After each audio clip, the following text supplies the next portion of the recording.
Très chers auditeurs, bonjour. Merci de nous recevoir chez vous et merci de suivre également cet entretien.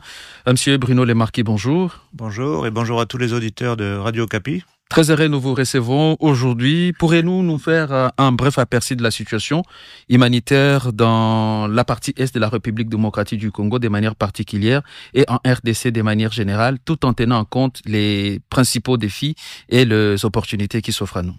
Merci beaucoup, merci de m'avoir invité. Donc, comme les auditeurs le savent, bien sûr, la crise humanitaire en République démocratique du Congo, c'est une crise qui dure depuis très longtemps. C'est certainement la plus prolongée du monde. C'est une des plus complexes au monde, une des plus sérieuses, des plus graves au monde. Actuellement, quand on regarde les autres crises humanitaires au monde, la crise en RDC est la troisième en termes de population affectée, après le Soudan et après l'Afghanistan. Donc, des millions et des millions de personnes sont en souffrance en République démocratique du Congo et ont besoin d'assistance. C'est une crise, essentiellement une crise de protection, qui touche énormément les femmes, les filles et les enfants. C'est une crise qui est connue pour la question des violences sexuelles liées au conflit, avec des chiffres qui font toujours froid dans le dos, tellement ils sont élevés. Lors de la crise récente, au pic de la crise récente de janvier-février, avec tous les combats, tous les conflits, l'UNICEF avait estimé qu'il y avait un enfant violé toutes les 30 minutes. Imaginez ça, un enfant violé toutes les 30 minutes. C'est aussi une crise de déplacement depuis très longtemps. Des millions de personnes sont déplacées en République démocratique du Congo. Actuellement, le chiffre qui fluctue toujours, mais c'est à peu près 7 millions de personnes déplacées à l'intérieur de leur propre pays. 1,5 million sont déplacés en Ituri, ce qui en fait une grosse partie de la population de l'Ituri est déplacée. 1,8 million au nord Kivu, 1,4 million au sud Kivu, 400 000 déplacés au Tanganyika. Et puis également, il ne faut pas oublier les autres crises, notamment celle du Grand Bandundu, qui déplace également beaucoup de monde avec la crise des Mombondo. Donc, crise de protection et crise de déplacement. C'est une crise qui a beaucoup de causes, qui a beaucoup de racines. Bien sûr, la première cause des déplacements, ce sont les conflits, avec leurs multiples origines en République démocratique du Congo. Donc les causes profondes des conflits, comme on les appelle. C'est également un pays qui est de plus en plus, ça il faut pas l'oublier, il faut le garder en tête pour le futur, c'est un pays qui est très sensible aux impacts des changements climatiques. Et on commence à le voir. Moi, je suis en RDC depuis 3 ans et demi. Je pense que le temps que j'ai été là, on voit une petite tendance à l'augmentation de certains aléas climatiques qui causent bien sûr des inondations. Donc il y a un changement de régime pluviométrique, la montée des eaux du lac Tanganyika, ça touche également des millions de personnes en RDC. Et puis il y a des causes structurelles, des raisons chroniques de la grande pauvreté en RDC. Donc là, il faut aller chercher plus loin les raisons. C'est le manque d'investissement, c'est le manque d'infrastructures, c'est l'enclavement, c'est des problèmes peut-être de gouvernance. Donc ça, c'est le structurel. Donc voilà, c'est une crise vraiment difficile. Peut-être pour les auditeurs, pour donner d'autres chiffres en plus de ceux des personnes déplacées, la RDC cette année, enfin ça fait plusieurs années d'ailleurs, est le pays au monde qui a le plus de personnes, en nombre de personnes, pas en pourcentage, de personnes qui sont en insécurité alimentaire très élevée. Cette année, les derniers chiffres donnent 28 millions de personnes. Donc sur la population de RDC, disons qu'il y a environ de 110 millions d'habitants, 28 millions de personnes vivent en insécurité alimentaire, parmi lesquels 3,9 millions souffrent d'insécurité alimentaire de niveau d'urgence. Niveau d'urgence, c'est presque le plus haut niveau. Ensuite, il y a le niveau de famine. Il n'y a pas de famine en RDC, mais il y a 4 millions de personnes au niveau d'urgence. Un autre chiffre qui est vraiment parlant, parce que ça concerne les enfants, il y a 1,4 million d'enfants qui souffrent de malnutrition aiguë sévère, surtout les enfants déplacés. Voilà, donc ça c'est des chiffres vraiment parmi les plus hauts du monde en termes des crises humanitaires. Alors, comme nous parlons de cette crise humanitaire récemment, la population congolaise a assisté à cette visite de Tom Fletcher, qui est le sous-secrétaire général adjoint des Nations Unies pour les affaires humanitaires et coordonnateur des secours d'urgence, qui a été bien sûr reçu par même les autorités du pays. Est-ce qu'il est possible aujourd'hui de tirer un bilan de cette visite effectuée au pays? Alors, on était très très content d'avoir la visite de Monsieur Fletcher, donc qui est le sous-secrétaire général adjoint aux affaires humanitaires. C'était la première fois depuis 2019 qu'il y avait la visite de la personne qui occupe cette fonction. Donc, pour une crise de cette ampleur, c'était une visite très attendue. Il a eu l'occasion de rencontrer les autorités nationales. Il a également pu aller, et je l'ai accompagné donc à l'est. Nous avons été à Goma sur le terrain.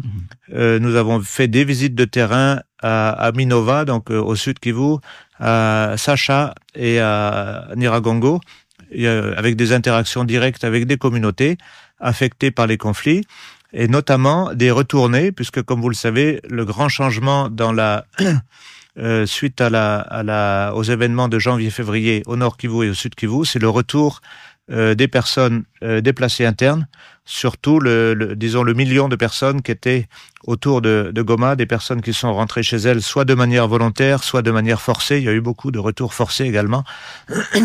Donc voilà, ça a été une occasion pour lui, qui est nouveau dans son poste, de voir sur le terrain la situation.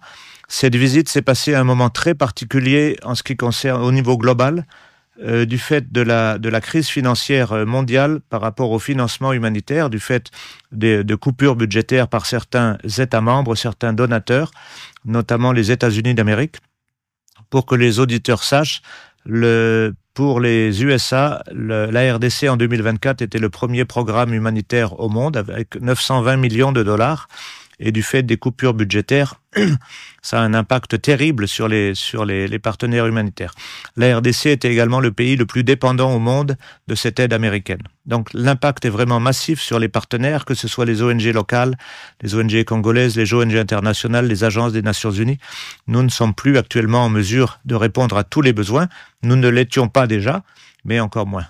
Donc ça a été une occasion pour lui, dans son plaidoyer mondial, de dire, je reviens de RDC, j'ai vu l'impact de mes yeux, en parlant à des personnes affectées, de toutes ces coupures budgétaires au niveau mondial. Il a ensuite pu passer un certain nombre de messages, y compris à Goma, avec les autorités de facto que nous avons rencontrées, par rapport à l'importance du respect du droit international humanitaire par toutes les parties au conflit. Comme nous le savons, il y a énormément de violations. Donc toujours un rappel à la protection des civils qui ne doivent pas être des cibles, la protection des infrastructures civiles, les hôpitaux, les cliniques, les écoles, etc. Il y a eu beaucoup d'infrastructures civiles touchées lors de la crise, et puis la protection des travailleurs humanitaires. En ce qui concerne celle-ci, il y a eu une très nette augmentation des incidents de sécurité contre les acteurs humanitaires entre l'an dernier et cette année, vraiment une grande montée du fait d'un contexte opérationnel beaucoup plus difficile. L'an dernier, au total, sur l'année, 9 collègues humanitaires avaient perdu la vie sur toute l'année, et là nous sommes fin juin, début juillet, 12 collègues ont déjà perdu la vie. Nous avons eu également l'occasion de discuter tant à Kinshasa qu'à Goma, des problèmes opérationnels auxquels font face les humanitaires, dans le contexte en général, mais surtout dans le contexte maintenant de la nouvelle situation avec les autorités de facto. Il y a des problèmes d'accès du fait de la fermeture des 2 aéroports. Il y a des problèmes d'accès routier. Nous n'avons pas, pour le moment nous ne sommes pas en mesure de faire l'axe Bukavu-Uvira. Nous pouvons, avec beaucoup de précautions, faire l'axe Beni-Goma par route pour des convois humanitaires.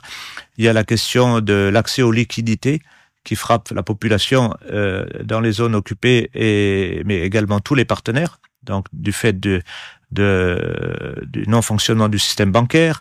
Il y a des problèmes administratifs d'accès, il y a des problèmes de transport des intrants, des médicaments, etc. Il y a toute une liste qui complique vraiment les opérations. Et donc des deux côtés, du côté de Kinshasa, on demande vraiment la facilitation. Et donc nous avons toujours des dialogues constructifs avec les autorités à Kinshasa sur ces sujets. et la même chose à Goma pour que nous puissions atteindre les personnes dans le besoin. Alors, s'il faut revenir sur cette question même d'accès dans les zones en conflit, récemment, vous avez échangé avec le gouverneur du Sud Kivu, Jean-Jacques Porossi, et après cette discussion, il a annoncé l'ouverture du couloir humanitaire dans cette zone. Pensez-vous que toutes les garanties aujourd'hui sont réunies pour vous permettre de mener à bon port, vous, en tant que communauté humanitaire, votre mission dans la région? Alors, en effet, après la visite à Goma, je me suis rendu avec certains collègues à Uvira. Je veux vraiment remercier Jean-Jacques Porossi pour la bienvenue, mais aussi tous les discussions très fructueuses et constructives qu'on a eues la semaine dernière avec les autorités, les institutions sécuritaires à Uvira, lui-même et le gouvernement provincial. Nous y allions avec 3 objectifs. Le premier, de voir les conditions de sécurité à Uvira pour permettre le retour des agences des Nations Unies à Uvira. Nous ne sommes pas encore là parce qu'il y avait trop de problèmes de sécurité. Et donc, on a eu des réponses très positives. Le deuxième, c'était en effet les questions d'accès humanitaire dont je vais reparler. Et le troisième, c'était l'appui que nous pouvons apporter aux autorités provinciales légitimes qui se sont maintenant déplacées à Uvira. Par rapport à l'accès humanitaire, la première chose que nous demandions, c'est une communication du gouverneur à tous les acteurs, notamment les groupes armés, les acteurs sécuritaires, mais aussi les populations, dans les zones du Sud Kivu, pour qu'ils comprennent les objectifs et le mandat des acteurs humanitaires. C'est-à-dire, nous ne faisons pas de politique, nous travaillons dans le cadre des principes humanitaires, d'humanité, etc., et donc, nous devons avoir accès à toutes les populations dans le besoin, parce qu'il y a eu beaucoup de problèmes ces derniers temps, de barrages sur les routes, etc. Il y a eu des arrestations de personnel humanitaire, etc., etc. Donc, il a fait ça le jour même. Le jour même, il a communiqué. Il a pris également le jour même d'autres décisions pour faciliter. Et il a convoqué 2 jours après mon passage la réunion de ce qu'on appelle le Conseil provincial, le cadre provincial de coordination humanitaire avec tous les partenaires, où donc les questions d'accès ont été discutées. Du travail reste encore à faire, y compris avec les autorités burundaises concernant l'axe Uvira-Bukavu, mais déjà nous sommes très très satisfaits des discussions qu'il y a eu. Il y a beaucoup de problèmes d'accès au sud du Sud Kivu sur lequel on ne peut pas on peut pas avancer sans l'aval et sans le plein soutien des autorités provinciales. Donc ça va dans la bonne direction pour l'instant. C'est notamment très difficile en ce moment d'accéder au haut plateau pour un certain nombre de raisons. Donc on remercie vraiment tous les efforts qui sont en train d'être faits. Monsieur Bruno Lemarquis, de nombreuses communautés du Nord Kivu, du Sud Kivu et plus largement dans l'Est de la République démocratique du Congo vivent dans l'incertitude. Et cette incertitude, c'est entre violence, déplacements forcés et manque de perspectives. En tant que coordonnateur humanitaire des Nations Unies, quel message souhaitez-vous partager aujourd'hui à toutes ces communautés qui vous écoutent? La première chose que je voudrais dire, c'est de les remercier, parce que c'est pas suffisamment dit, mais le premier acteur humanitaire en RDC, ce sont elles-mêmes. Ce sont les communautés, et notamment les communautés hôtes. Comme j'ai dit, il y a à peu près 7 millions de déplacés en République démocratique du Congo. Quand on va sur le terrain, les déplacés qu'on voit, c'est ceux qui sont sous des bâches blanches en général, sous les abris. Mais en fait, la très grande majorité des déplacés sont invisibles parce qu'ils vivent dans les familles d'accueil, dans les communautés hôtes. Donc vraiment, le premier acteur humanitaire en RDC, ce sont les communautés hôtes, et grand merci pour toute la solidarité qui existe entre les personnes dans ce pays. Le deuxième remerciement que je voudrais dire, on les remercie jamais assez, c'est les organisations locales, les organisations congolaises locales, les ONG provinciales, les ONG nationales, qui font un travail remarquable, qui ont un grand nombre de difficultés actuellement dans les zones, notamment dans les zones sous le contrôle des autorités de facto, mais qui continuent à faire leur travail. Donc on travaille vraiment main dans la main avec elles. Encore une fois, je suis ici depuis 3 ans et demi. Ce sont des organisations qui sont en train de se structurer et beaucoup de leçons sont générées en RDC pour tout ce qu'on appelle ce processus de localisation. C'est comment est-ce que les organisations locales soient vraiment au cœur de la réponse humanitaire. Il y avait la semaine dernière un grand symposium organisé par les ONG congolaises à travers une fédération qui s'appelle la CONAFOD, qui a vraiment rassemblé de très très nombreuses organisations congolaises, donc bravo à elle. Aux communautés affectées, je veux juste dire que les collègues humanitaires sur le terrain, le système humanitaire fait tout ce qu'il peut pour être à leur côté, malgré les difficultés auxquelles nous faisons face en ce moment, la principale étant la question des financements. Et chaque fois que je vais sur le terrain, je vois bien ça. C'est les organisations qui ont vraiment du mal à continuer, par exemple, la provision de services de santé, d'eau potable, etc.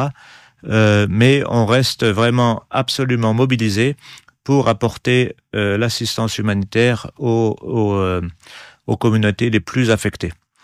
L'autre chose, bien sûr, les perspectives. La perspective, donc, c'est bien sûr que les armes se taisent et que la paix revienne, une paix absente dans certaines zones depuis 30 ans. Donc, le processus de Washington, le processus de Doha, la médiation de l'Union africaine, etc.